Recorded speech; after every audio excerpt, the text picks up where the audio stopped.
Hyderabad Kukatpally JNTU ఎదుట విద్యార్థులు ధర్నా నిర్వహించారు.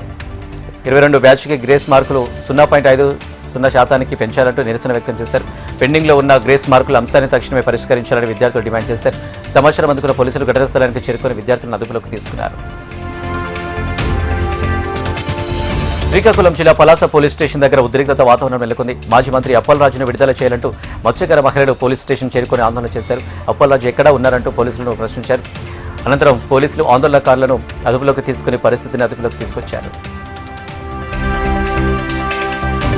మంచిర్యాల జిల్లా కేంద్రంలో పీడీఎస్యూ విద్యార్థి సంఘం నేతలు నిరసన వ్యక్తం చేశారు. ఢిల్లీలో నీట్ పేపర్ లీకేజ్పై విద్యార్థుల ధర్నా చేసే సమయంలో బీజేపీ చేసిన దాడులను ఖండిస్తున్నామంటూ ఆందోళనకు దిగారు. నీట్ పేపర్ లీకేజ్పై స్వతంత్ర విచారణ జరిపి దోషులను కఠినంగా శిక్షించాలని విద్యార్థి సంఘం నాయకులు డిమాండ్ చేశారు. అనంతరం విద్యార్థులపై కేసులు పెట్టడం, అరెస్టు చేయడం ఆపాలని అన్నారు.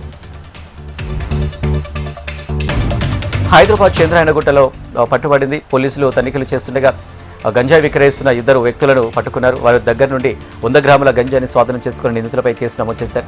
నిందితులు మహమ్మద్ ఇస్మాల్, షేక్ అబ్దుల్లాగా సీఎం చంద్రశేఖర్ తెలిపారు.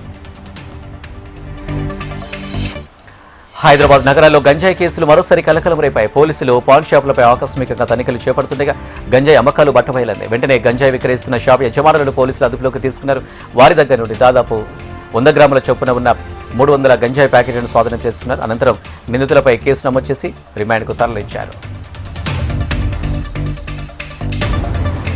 పాడేరు మోస్తూ వినూత్నంగా నిరసన తెలిపిన సంఘటన నిర్మల్ జిల్లా కుబీరు మండలంలో చోటు చేసుకుంది. తెలంగాణ ఉద్యమకారుడు కొత్తూరు శంకర్ ఆధ్వర్యంలో తమ ప్రాంతానికి అంబులెన్స్ సౌకర్యం కల్పించాలంటూ వినూత్నంగా నిరసన చేపట్టారు. అధికారులకు వినవించుకున్నా పట్టించుకోవడం లేదని కొత్తూరు శంకర్ అన్నారు. కాకినాడ జిల్లా పిఠాపురంలో శ్రీ పురుహూతిగా అమ్మవారికి మహిళలు ఆషాఢమాస సారే సమర్పించారు. ప్రతి ఏడాదిలాగే ఈ సంవత్సరం విరవం గ్రామం నుండి 300 మహిళలు కలిసి వచ్చిన మంగళ వాయిద్యాలతో అమ్మవారికి సారే అర్పించారు. ఆలయ సిబ్బంది మహిళలను ఆహ్వానపరిచి ప్రత్యేక ఏర్పాట్లు చేశారు.